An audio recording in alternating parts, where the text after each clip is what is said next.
Hello, everybody. Welcome. Thank you for joining us this evening to celebrate the official launch of The Science and Spirit of Seaweed, Discovering Food, Medicine, and Purpose in the Kelp Forests of the Pacific Northwest by Amanda Swinimer.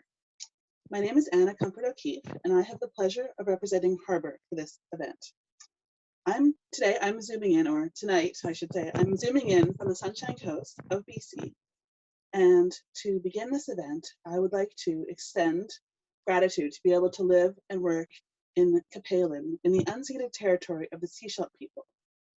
Many of you are joining us from other places, which is the wonderful thing about online launches. And at this time, I would like to pause to invite everyone attending to share where they are joining us from in the comment section, and to pause for a moment of gratitude to the Indigenous cultures of the lands where we gather, live, learn, and work, and especially to the elders of past, present, and future for sharing their knowledge of the places we live.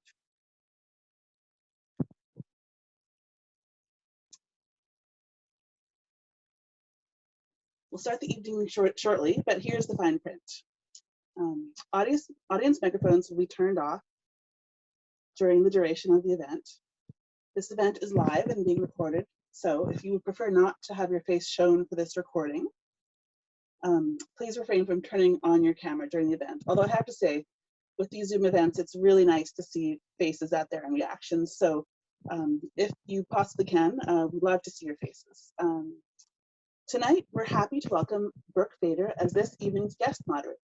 Brooke is a founding member of Slowfish Canada and a community leader of Slow Food Vancouver Island and Gulf Islands. Her volunteer food advocacy work is dedicated to connecting local people to local food. This ethos is reflected in her restaurant, Wild Mountain Food and Drink and Soup, which is certified by the Slow Food Chefs Alliance as a catalyst for a local food economy, nurturing the relationships between the environment, the food producers, the chefs, and guests. Slow Food's current campaign is to revitalize BC's fishing communities and increase access to our wild seafood resources. And if you're feeling imaginative, instead of being in our homes and living rooms and office closets, let's just pretend that we're all in the restaurant tonight and all together in one place. So throughout the evening, we welcome you to participate in the discussion of the chat below, but be mindful that we are looking for a safe space for our authors and guests, and we would like to see kindest respect to everyone in attendance, and our moderators are available and they will remove any guests who don't follow those rules. So I'm sure everyone will be very polite. We're here to celebrate tonight. And as a last and very important reminder, you can purchase your copy of The Science and Spirit of Seaweed by visiting Mermaid Tales. Until November 17th, you can also receive a signed bookplate and a 20% discount on each copy of The Science and Spirit of Seaweed when you order through them. And there's also a link to the book in the chat with more information on where to find a copy locally. So I'm very pleased, without further ado, to introduce Brooke Fader. Thank you, everybody. Thanks, Anna. Thank you, Harbour Publishing, for having us. Hi, everybody. Hello from Souk. Hi, Amanda. Thanks, everyone, for joining us. It's so wonderful to be able to celebrate this beautiful book. I met Amanda in 2015 when she came to my restaurant, Wild Mountain. My husband had sourced her out and her seaweed to put into our many different dishes in all different ways. And we just kind of got to chatting, and I was really struck by her quiet commitment to harvesting seaweed. And she really wanted locals to eat it. She didn't want it just to be shipped away or kind of blended into powder. She had taken a lot of time to dry it and cure it and package it properly. And to do this very difficult wild harvesting in a thoughtful and responsible way. And so, of course, I started talking to her about slow food and slow fish. And since then, we've been to events, and she's talked at conferences, and we work on a lot of campaigns together. And she's always down for the cause in this genuine way that is reflected in her work and in her lifestyle. And she was also able to weave her scientific knowledge, her background in marine biology, into her love of the ocean. And so the book was a natural evolution of Amanda's personal journey and professional journey. And, you know, I knew I'd like it, but I really love it. I've already told you this, Amanda. I really love the book. The photography is incredible, but also how you're able to explore this lifelong craving for connection with nature, and specifically the ocean, and a connection that you wanted also in your work and in your community. And Seaweed is how you make this happen. It's just so unique. And so I can't wait for everyone to hear from you and your beautiful book, The Science and Spirit of Seaweed. Everyone, my good friend, Amanda Swinimer. Thank you so much, Brooke, for that wonderful introduction. And yes, it was definitely a lot of synchronicities with us meeting. I think it's definitely shifted and opened up new pathways and new connections in all kinds of ways that I never would have imagined. So, yeah, so I was gonna start with just reading a little piece from the book. But before I do that, I just really wanted to quickly shout out some of the key people who really made it possible for me to be able to produce such a beautiful book. The number one person is my sister. She spent hours and hours editing with me on the phone because I had to be involved in every little decision. And she was just very patient with me, and she helped me take all the moving parts of the book and help organize it. And I'm just so grateful to my sister, Jen Sylvester. So thanks, Jen. Chris Adair, those spectacular underwater photos you see. Chris came out to my favorite bull kelp forest, and just those pictures just are such a beautiful part of the book, and I'm really grateful to him. Emma Giger, Jennifer Gillette, Agatha Bernard, and Kate Woods also for contributing their absolutely beautiful photos. Claire Watson for the beautiful illustrations you see throughout the book. My chef customers for very generously contributing recipes. Brooke's husband is one of those chefs that contributed a recipe, so thanks to Oliver. And especially my family and my inner circle, you know who you are. They really helped me to navigate a lot of decisions along the way.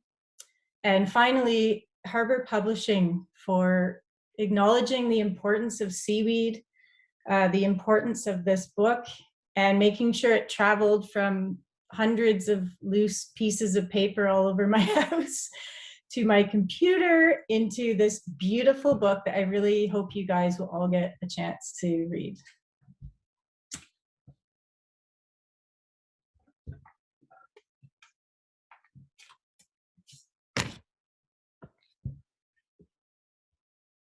The bull kelps look like sentinels and soon become so dense that one can only see them if they weave between them under their canopy, which is where I love to be. Under the canopy is a whole other world. There are ancient-looking rockfish, kelp greenlings, and sly-faced lingcods hovering against the seaweed-covered bottom. Large schools of Pacific sand lance and surf smelt weave as a single entity around the stipes of the bull kelp beneath the thick canopy, which blocks out most of the sunlight from above. I have even seen the odd full-grown salmon lurking in the shadows. Kelp crabs abound, traveling along the bull kelp stipe highways. Diving down underneath the canopy, feeling the pressure of held air against my chest, eyes wide in wonder at the teeming variety of life that exists down here, the stresses of my life on shore quickly dissipate. The space they filled inside me gives way to wonder and enchantment. Bull kelp connects surface and depth, encompassing both. It also has a superpower, resilience. In an adaptation to help withstand the force of swell and surge, the stike can stretch by as much as 30 to 40% of its length. Perhaps there are lessons to be learned from bull kelp. Be flexible enough to withstand life stresses, grow toward the sun at the surface, but always keep your holdfast anchored deep.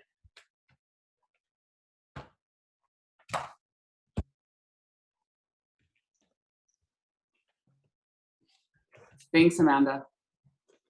I love these photos. I can't help but show people of this little, look at that little kelp crab working along the kelp like that. I mean, that's incredible, right? They've all evolved together. So let's jump right in because we don't have a ton of time. I always just assumed you grew up on the coast because, you know, you're this sort of mermaid type figure and your commitment to the ocean and to seaweed, but actually you're from Ontario, suburban Ontario. So what were your first introductions to the ocean and what was your first experiences of the ocean? So my dad is from Nova Scotia, rural Nova Scotia. And every week for his, or every year for his work holidays, he would take, I can't remember if it was 1 or 2 weeks in the summer, and we would drive, pack up the car and drive out to Nova Scotia. And that is where I fell in love with the ocean. All of my aunts, they all live, you know, a couple 100 meters walk to the seaside. And the ocean there is all slate beaches, and it's covered with this seaweed called Ascophyllum nodosum, which is this golden hued brown seaweed. And you pick up any piece of that seaweed on any of those beaches as a kid, and you're gonna find something really neat living underneath it. So I just really fell in love with the ocean from my summers, you know, spending a week or two there, and decided I wanted to go to university in Nova Scotia and ended up doing that years later. You end up after some traveling and you mentioned getting your scuba license at 13. So you were always trying to like be in the water. And then you sort of have this idea that you're going to apply for a sort of a woofing job with this seaweed. You find it in a brochure. I mean, this is 20 years ago. This is how things are done. It's a pamphlet, right? Yeah. You're not Googling, no, you know, jobs in the ocean, right? And so you take this little mini trip and you go to meet this woman who's harvesting seaweed just off the coast of southern Vancouver Island, and she doesn't need your help actually. But you have your first bite of seaweed. Tell us about that experience, that kind of flavor sensory experience that you had that day. Yeah, I'll never forget that moment where I sat down on that beach, and I didn't get to do the volunteer thing that I was hoping to do, but she had given me this bag of dried bull kelp. And it was like, when I tasted that for the first time, it tasted like it encompassed the entirety of the ocean. Like I'd never tasted a flavor like that just, it had the whole ocean inside it. And it was mysterious, and it was so unique and just unlike anything I'd ever tasted or experienced. And I think that sort of set a light off, and yeah, my path kind of went on from there toward the seaweed world. Right, because you had the diving experience, you had the marine biology, you had been working on farms, so you had this kind of agricultural thing. Also the herbalist, working with the herbalist. So, you know, everything was kind of dance, all these different interests and skills you're able to combine. You know, looking back on it, it all makes a lot of sense. But of course, at the time, were people really harvesting? I mean, this is not an industry. I don't think Canadians were eating a lot of seaweed. Yeah, no, nobody was eating seaweed except for sushi. And of course, you still can't get local nori.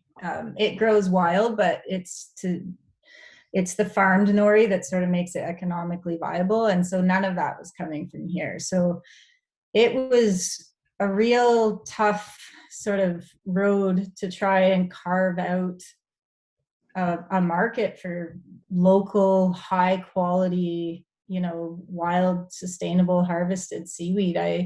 It was really people that had learned about the health benefits that wanted to buy it, or people that came from other areas where they actually eat seaweed and would want to buy it. But it was a lot of marketing, and it was really like one conversation at a time type of marketing back when I started out, for sure.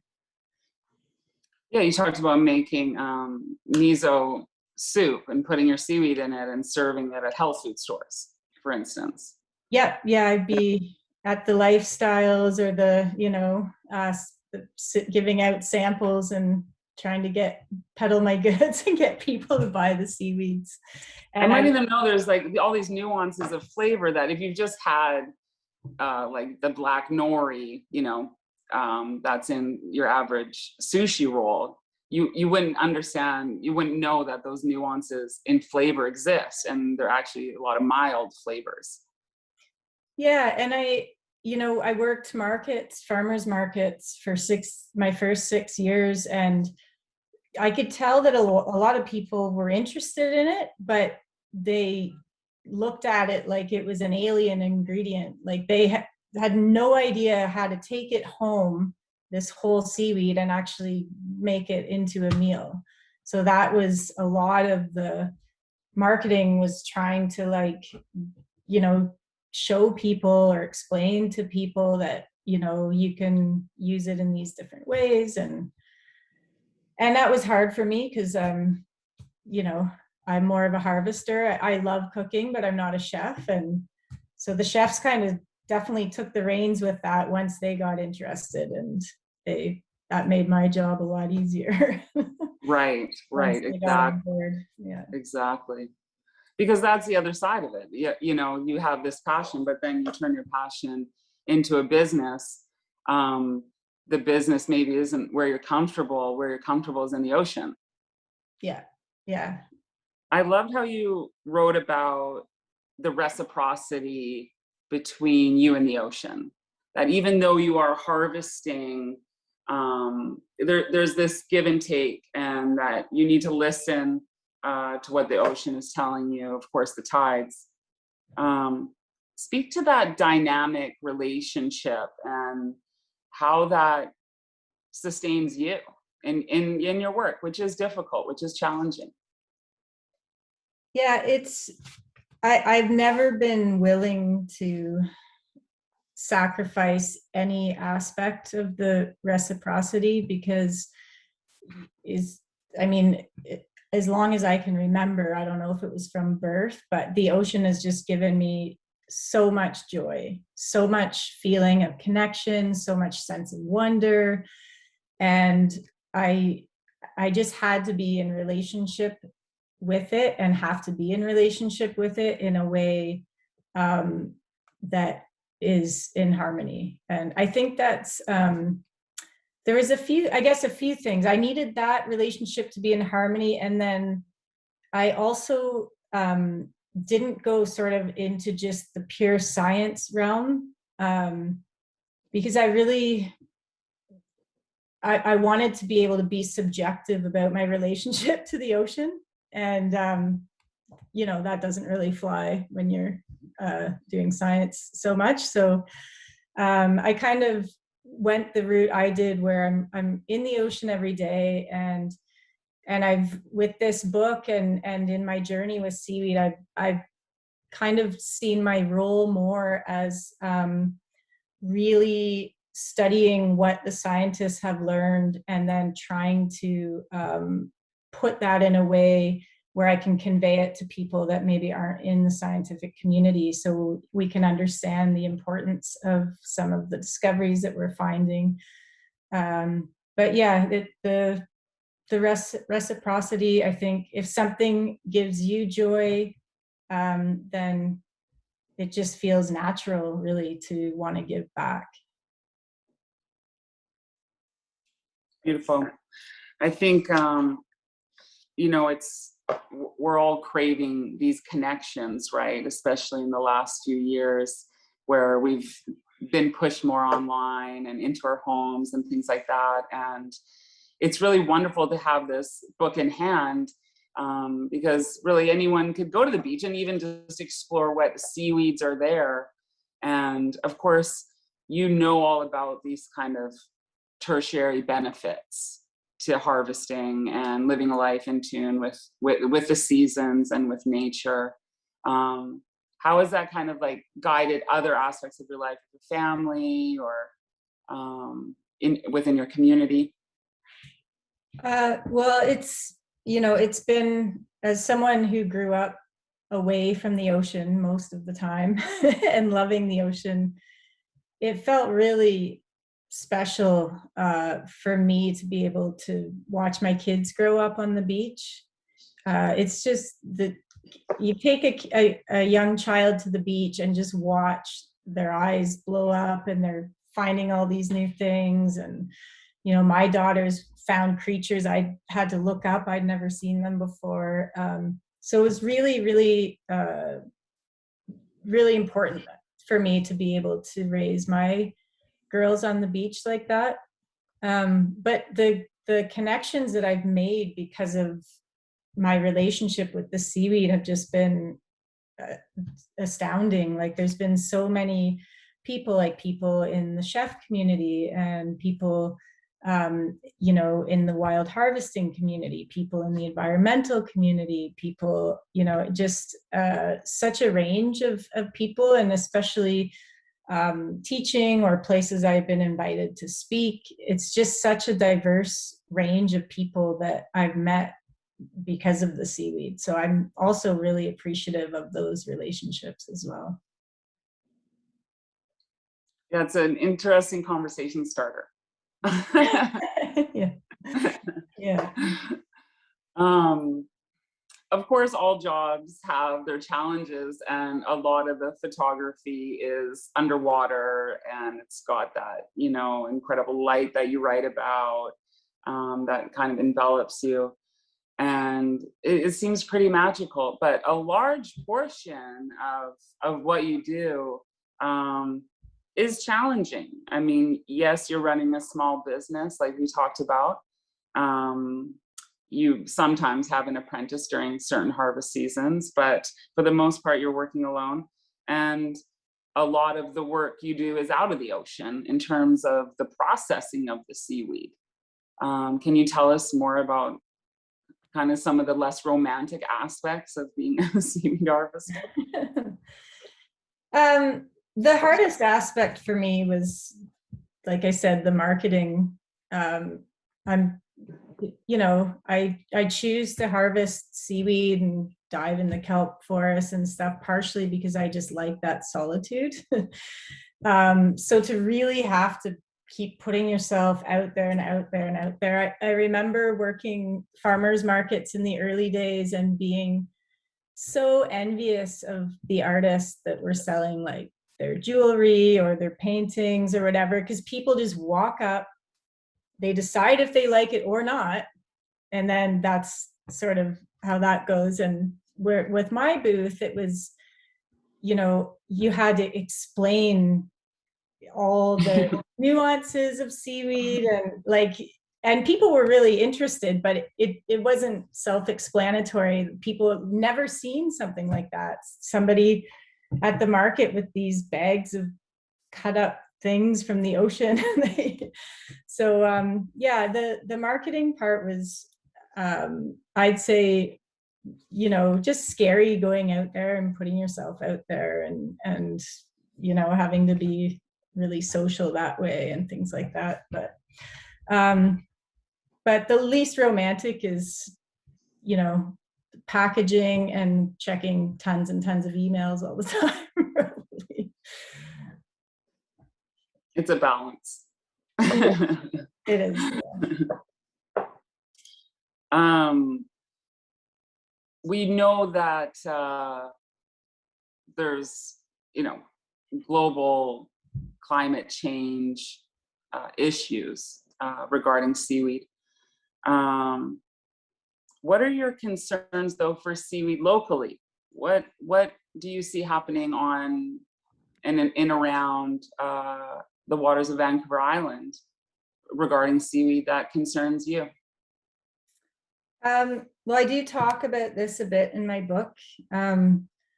So unfortunately, climate change is probably, in my opinion, the biggest threat, even locally. It's, you know, the kelp are very, very sensitive to small increases in ocean temperature. So it's, can't escape climate change, even with the seaweed. And then a couple of the other things are that I talk about in the book as well is the if we have the increase in oil tankers, the proposed 7 times increase in oil tankers going through the Juan de Fuca, which is where I harvest, an oil spill would obviously be devastating to anything growing in the strait here. And the clear-cut logging as well. The seaweed is the most biodiverse where rivers come out, and there's sort of that mixing of fresh and saltwater. They really like to grow there. And so the clear-cut logging in the rainforest leads to a lot more landslides than would normally even happen in the rainforest. And that covers up a lot of the rocks so that the seaweed don't have anywhere to grip. And then a pretty new, just in the last couple of years, potential threat is a lot of talk about really large scaled up industrial seaweed aquaculture. And just the concerns about that. There's some big plans here in BC, and there hasn't been adequate research to know what the impacts will be of really scaled up seaweed aquaculture. And so that's something we really want to, you know, I've been working with Slow Fish and you know, other small scale harvesters to sort of, you know, ask that research is done before a multi-billion-dollar industry is started. And also there's little to no regulations. So we really want to be able to advise the government to have the proper checks and balances in place and not go the route of the salmon farms where we sort of get this big industry and everyone thinks it's going to save the wild salmon, and then it does the opposite. And now you're left with this, you know, industry that's detrimental, but it's already big. So I think we can learn from what happened with the salmon farming industry, and we can proceed with caution with seaweed aquaculture and, you know, research what the impacts will be, have regulations in place, and also make sure, you know, the socioeconomic impacts of any, you know, big aquaculture industry like that are also fully known before we sort of jump ahead with the bigger the better. Right, this sort of cure-all to all the ills of the ocean and the salmon, which is sort of how it's being billed. So I know there's regulations, and you talk about this in the book, how you have to properly harvest seaweed. I mean, you want to do that, but there are regulations around that for wild harvesters, so in British Columbia, but you're saying there's no regulations for seaweed farming. Yeah, the two, they aren't even overseen by the same government entities. So I'm totally happy with the wild harvesting regulations. In BC, you have to hand harvest in a place where the seaweed will regenerate, which depends on the species. So, and you can only harvest maximum 20% of any given area of that seaweed. And so you're harvesting by pruning. And that's, you know, I'm thrilled that BC has those regulations. But when you're farming your own, you know, it's a totally different set of circumstances. So right now, what we're really pushing to get regulations on are farm location, farm size, protecting genetic diversity by ensuring that farm seaweed is done by using seed stock from seaweeds that are growing a minimum distance of where that farm is going to be. That's a really important one, because if kelps are going to have any chance of adapting to climate change, they're going to need as much genetic diversity as they can get. So, and those are basic regulations that exist in Alaska, they exist in Maine, they exist in some countries in Europe. So when we're talking about, you know, something that's going to have a massive impact on our coast, you know, you're changing the coastline in sort of scaled up big ways. You know, it's really important to make sure that, you know, we know the impacts of that and that there's regulations to protect our coast. You know, we have the greatest cold water seaweed diversity on the planet with, you know, huge tracts of healthy kelp forests. So this is a place in the world where we really want to proceed with caution, I think. I'm so glad that you're witnessing this and spending time kind of getting to know the issue and keeping your eyes on it, because it sort of happens, you know, out there where not a lot of people see, just like the salmon farms. You don't necessarily see them happening, but they wreak their own havoc. So thank you for your attention to that. I know we've got some questions coming in. I just kind of wanted to wrap up my questions with, you know, a lifeless slow food and slow fish.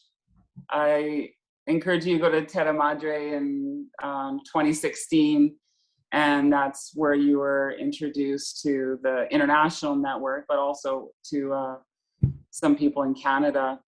And I just wonder what that was like, because you go from like working in isolation, pretty alone, I mean, literally. And then you're meeting like other people that are working with seaweeds and algae. And what was that like for you to kind of find your tribe, as you call it? Yeah, it was amazing. I talk about this in the book too, but when I met Brooke, I didn't really know you that well, just from selling seaweed at the restaurant. And Brooke sent me this application, said, I think you'd be great for this. You should, you know, fill this out and be a delegate at Terra Madre. And I had, you know, I'd heard of slow food. Everyone's sort of heard the term around. Never heard of slow fish, never heard of Terra Madre, knew nothing about it. Got accepted, and yeah, my whole like world was just all of this newness and this community. There was people from, you know, 500 countries, and, you know, all passionate about food systems that are in harmony with the earth and with people. And yeah, I now, you know, the Slow Fish Network is, you know, my closest colleagues and good friends, and just really sort of re-gave me or reinstilled a feeling of hope. Like I was, like you said, I'm off by myself doing all this seaweed and having all these hopes for the ocean, and, you know, and then meeting people that feel the same way, but have so many different ideas of sort of how to accomplish this common goal. So that was really life-changing, to just really find my community and be part of something that, you know, I feel is really effective at bringing about change. I just love to hear that, because I know slow food has given me that as well in my life, in my own ways. And it's really, you know, truly inspiring when you meet people from other parts of the world who have the same passions and the same challenges as what you're going through. And of course, now we can all keep in touch really easily. It's not like your first harvest, right? Yeah. Yeah. So let's go to some of the audience questions. And thank you for sending in questions, everyone. You can just put it in the chat if you like. So Amanda, from your experience, how has the ocean changed since you first began until now? It's been, I say 20 vintages for you, or 18, 19 vintages. What have you seen out there? Well, I feel incredibly fortunate to really not see too much of a change. Like, there hasn't been any change in the abundance of the kelp that I harvest.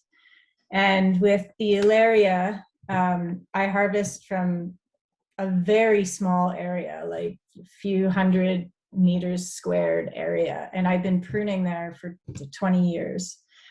And it's as abundant as ever. And same with the bull kelps. I harvest them right actually close to my home, like very close to where I live. And they're big and they're beautiful. And that's even with this heat dome that we got last year, and with the increasing temperatures, the water here is still really staying cold in the summer, which is what the kelp needs. And part of that is just the way the weather works. We have the winds come up as soon as it's a warm day in the summer. We have the winds coming up, so we have this stirring of the water that really keeps things cold. But the one thing I have noticed is a little bit different in the intertidal zone. Some of the lower intertidal species are edging lower in the tidal zone, and the high intertidal species are edging a little bit more towards the low intertidal zone, which again, this is, you know, people would need to research this and get the data to be able to draw a conclusion, but it would make sense with warming temperatures for the seaweeds to keep inching sort of closer and closer to the water's edge.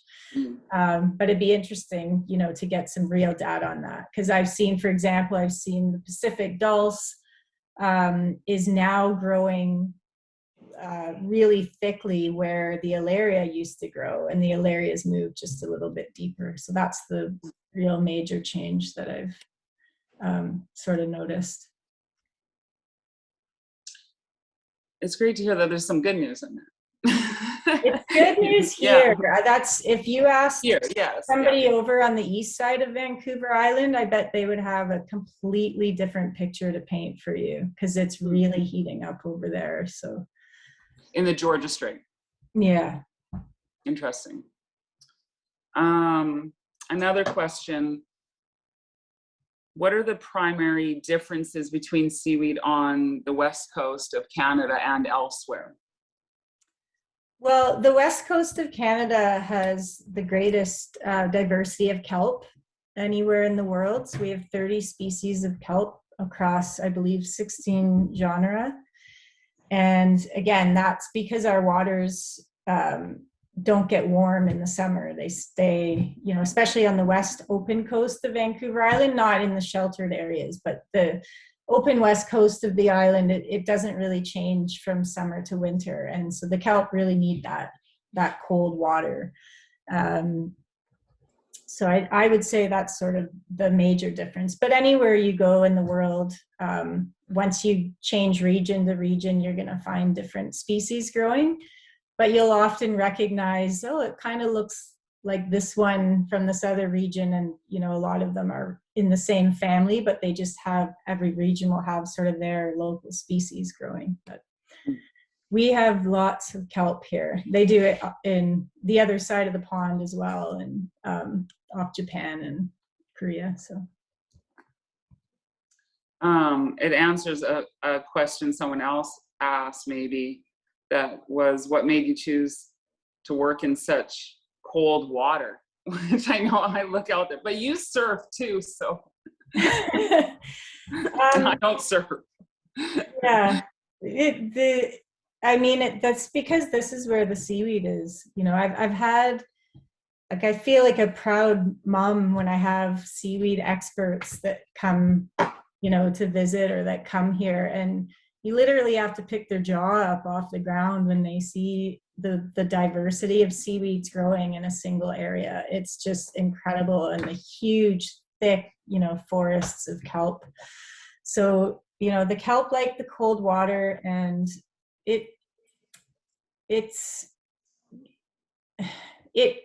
creates some kind of strength, inner strength within you, being in that cold water. It's refreshing. It brings vitality. I mean, there's this whole trendy thing now. I've been jumping in the icy water for years, but I know around the island there's communities of people that are going, you know, cold water swimming and things, and it's, you know, people are saying that it maybe enhances your immune function. It certainly wakes you up. I think that's better than coffee if you do that in the morning. So yeah, there's just something about the cold water that that just feels like it increases my vitality, or awakens some kind of inner strength in me. It's hard to explain. I love it. What do you think is the most surprising thing you've learned about seaweed in your career? The health benefits. Mm-hmm. Yeah, you really go over that a lot in the book in a really clear, scientific-based way. Yeah, I appreciated that.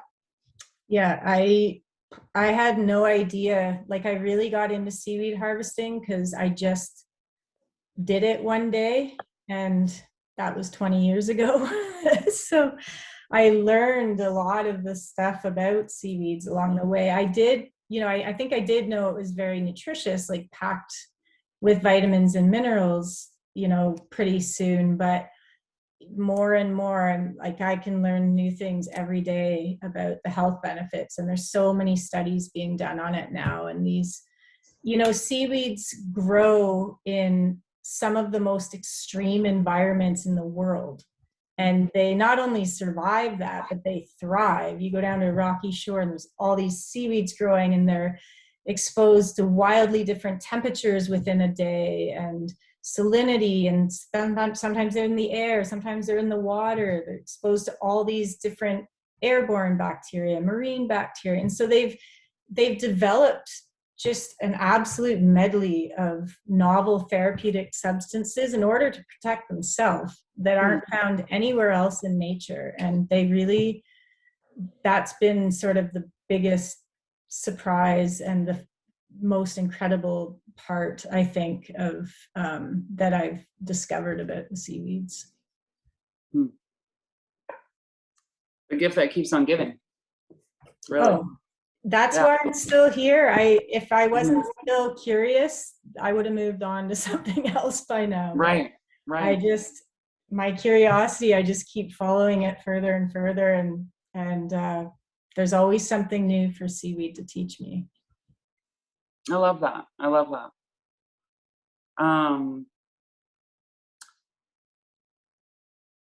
What is your favorite seaweed species to eat, and what is your favorite recipe? And it doesn't have to be all these biscuit recipe, but, you know, what is your kind of, you know, what do you eat a lot of, and how do you eat it? How do your kids eat it, you know? Yeah. People always ask what my favorite seaweed is to eat, and I can't really answer that because I like them prepared in different ways. So just dried, nothing done to it except just dried. Dulse and sea lettuce would be my favorite. nori, lightly toasted in oil, and it makes like nori chips. That would be probably both of my daughter's favorite. Although they really like, Nasika really likes the sea lettuce as well a lot. Mahina really likes the dulse, but the nori chips are, they're pretty great. And I don't know about my favorite recipe. There's so many I like, but I will say that the first thing I ever did with seaweed, and it was Alaria because that was the first seaweed I ever harvested, was to make soup with it. And you can't really go wrong with making soup with Alaria. It's kind of takes on the consistency of noodles, and it gives it this briny, the broth, this briny, oceany feel. I know Ollie does, he does that broth that the clams are in, I think, with the Alaria too. Yeah, the lingcod's in it now. And yeah, it's interesting because we could like not put on the menu that there's kelp in it. No one would pick it out because it's so gentle and nuanced, and it just adds this beautiful umami and salinity. But of course we do put it on the menu because, you know, we're proud to serve it. But yeah, it's a lot more gentle and nuanced than people think. And of course it plays alongside other ingredients really well. Okay, lots of fun questions coming in. And this one is a good one. Are you worried about the scale that Cascadia Seaweed, which is the Seaweed Farming Corporation, hopes to work on? They've said they want to become North America's largest seaweed growing company. Are you worried about them monoculturing in the world's most biodiverse kelp forests and on such a grand scale? Yeah, I absolutely, you know, I think the grand scale of some of the new seaweed corporations, like their plans, I find very ambitious. So that's sort of what got me sort of chatting with some other small scale harvesters and slow fish, is the scale of it, I think, is the thing that, you know, concerns me the most. And so that's why, again, just really want anything that's proposed in our oceans at all, that that we really ensure that there are the proper checks and balances to protect the wild ecosystem. That's always my thing that I'm trying to do, is to protect the wild seaweed ecosystem and make sure that it stays healthy and robust. Bigger is not always better, especially when it comes to food production. We know this on land, for sure. And of course, in slow fish, we always say the ocean knows how to do it. If we stop trying to manipulate the ocean, it'll give us a lot. It'll give us a lot of food. So yeah, listening to the ocean, I mean, that's a theme throughout your book for sure, for sure. How can we help preserve and sustain the kelp forest in light of the change in climate? That's a great question. Yeah. Yeah, I always try and be hopeful, and I am quite idealistic, but if for anyone who reads the book, you'll see that bull kelp is very, very special to me. It's one of the seaweeds that forms the kelp forest, and it's one of the most susceptible seaweeds to climate change, because unlike any other kelp that I know of, its reproductive part sits right at the surface, and UV radiation kills the gametes of seaweed. So a lot of seaweeds actually even have produced like a sunscreen per se, like to protect their gametes from the UV. but mostly their reproductive parts are often like at the bottom. So they're going to stay much colder than at the surface. So, you know, what can we do? I know climate change is a big thing to tackle, but that's what we can do. You know, that's certainly something we can do. You know, locally, I think some of the projects that are trying to restore kelp where it's disappeared, like historically the Strait of Georgia, you know, the old fishers and people say that was stocked full of bull kelp forests.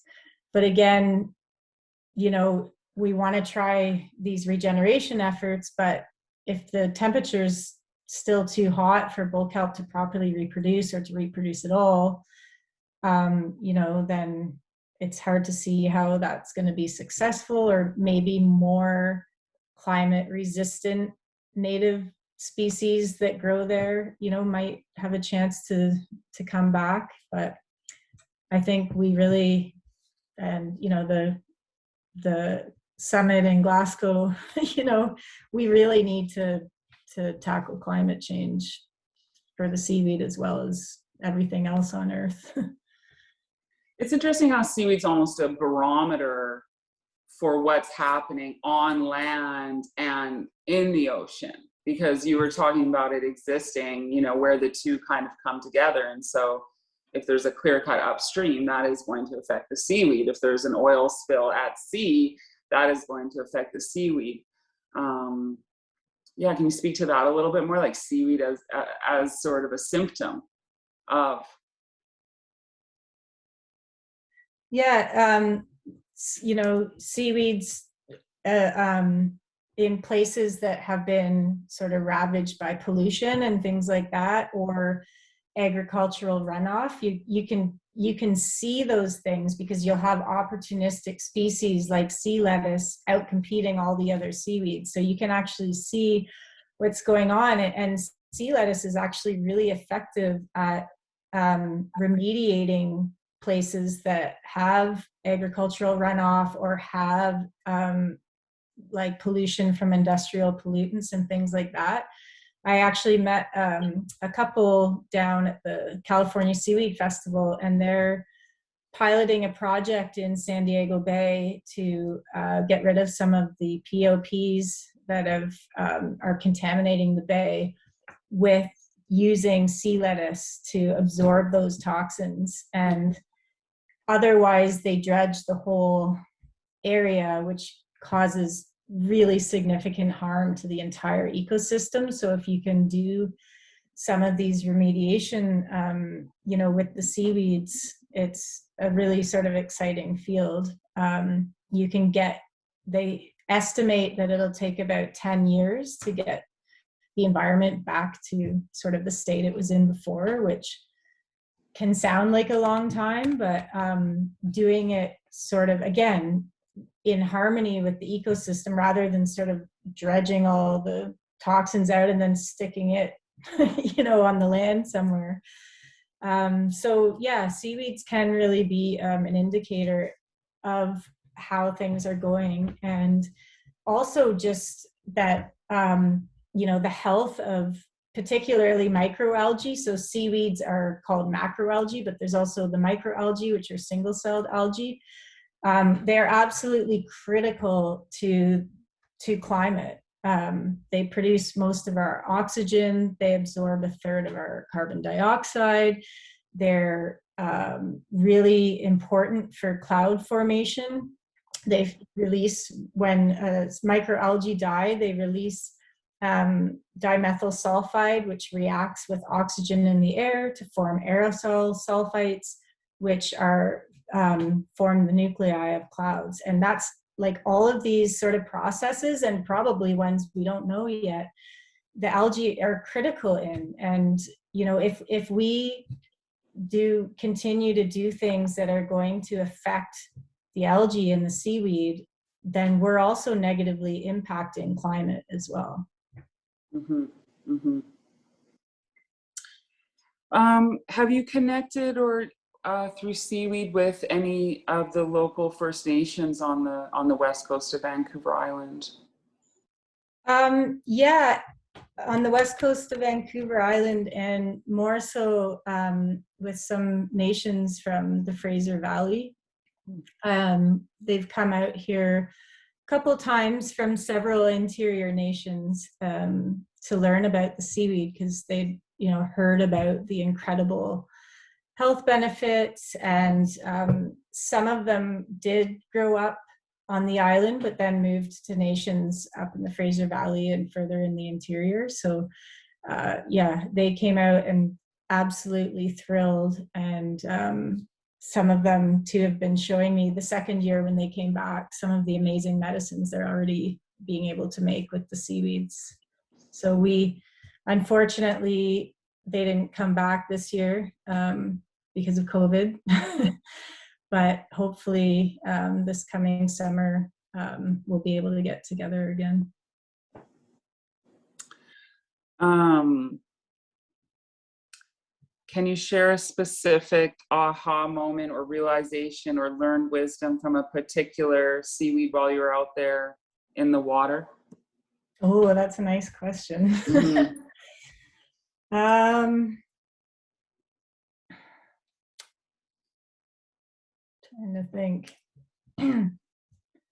I'm sure that's happened many times where I've just been like, wow, can't believe that seaweed is doing that and I didn't know about it. But I'll have to think on that. But I will say one of the coolest things that I see out there are the kelp crabs, which again, I talk a lot about in my book. I love the kelp crabs, but they will have whole seaweed ecosystems growing off of their shell, like unbelievable, like different kinds of kelp and red seaweeds and things growing off their shell.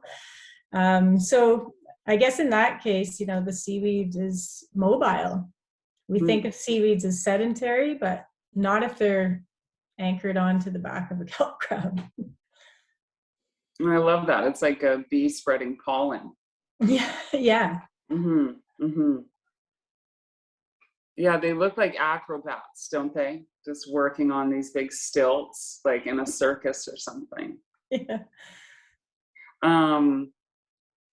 Of course, people are interested in buying your seaweed. I know you're kind of at the end of a difficult year of harvesting because you couldn't have an apprentice because of COVID.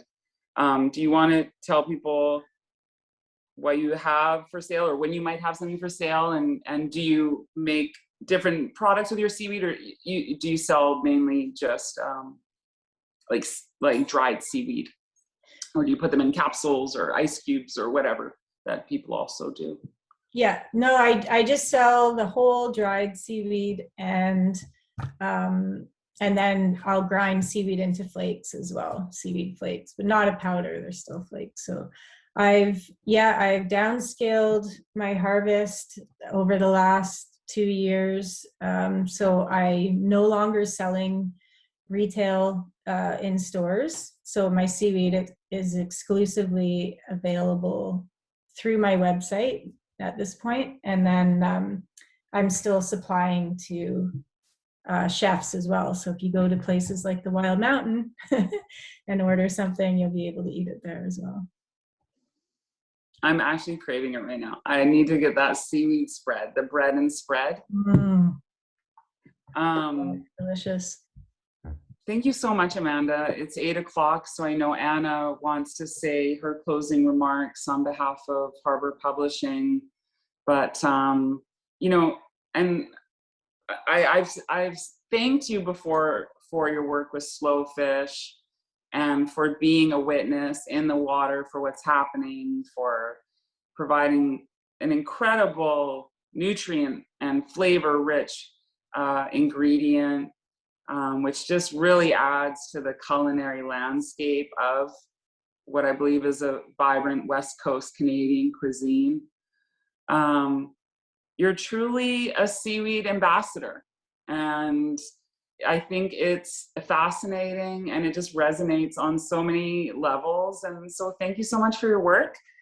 And for this beautiful book, I've got my copy. I've got a few copies actually, because I'm giving them as presents. So lovely. Thank you, Amanda. Thank you so much. Thank you so much for hosting this.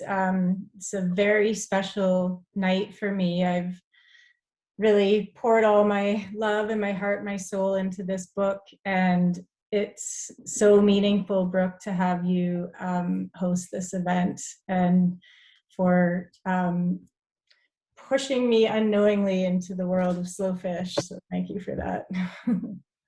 My pleasure. It's truly my honor. Thank you, Amanda. Oh, Anna's on mute. Yes. Yeah, thank you for moderating, Brooke. That was wonderful conversation, and thank you, Amanda. It's just such a pleasure to publish books by someone when they are sharing their life's passion. That's what we're looking for. Note of thanks to ZG Stories for putting this event on, and to Mermaid Tales, our official launch bookseller. Look at the link in the comments. And of course, a final thank you to the audience for joining us this evening with your time and your insightful questions. We just appreciate you so much. Have a great night, everybody. Good night.